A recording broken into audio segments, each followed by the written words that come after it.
Hi, this is Dr. Bate, and this is my lecture on forecasting and demand management for operations.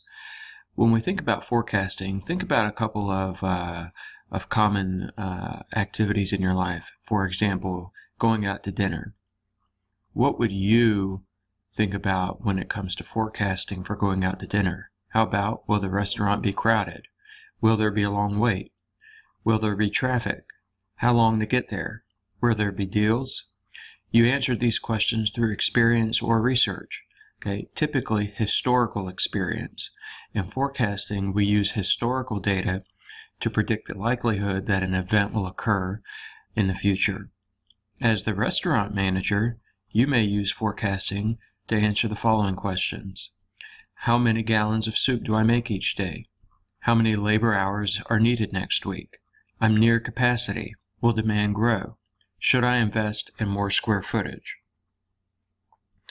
Finding a business's potential demand so managers can make accurate decisions about pricing, growth, and market potential is the purpose of demand management and forecasting.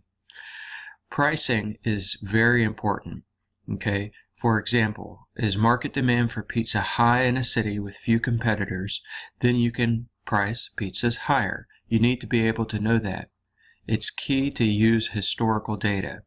This is important to know about forecasting, that we don't ever predict the likelihood that something will happen at a 100% probability. Because we're using historical data to test markets, we can't predict into the future at a 100% level. Forecasting also has some consequences if not done properly, specifically on inventory when we think about operations. Businesses buy inventory based upon demand forecasts.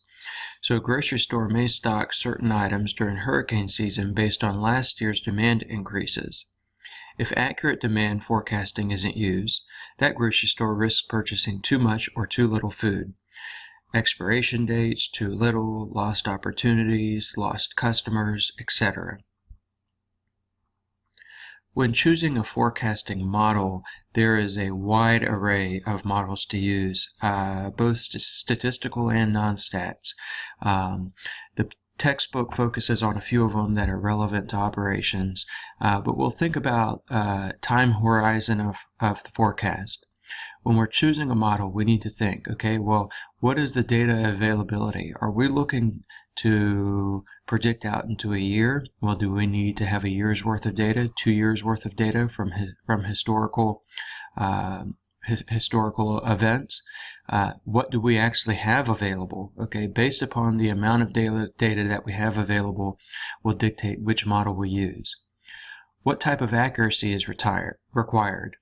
Size of the forecasting budget. Okay, if we need to pinpoint and be 100%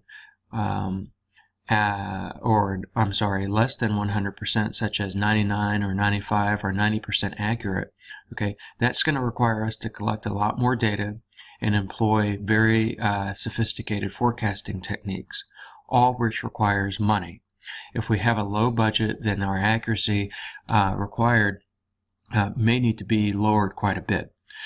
Availability of qualified personnel. There's a lot of softwares out there like SPSS, Access, SAS, Excel, Minitab, okay, that allow us to work with different forecasting models. But you have to be trained in using these softwares. Do we have the availability of qualified personnel to do that?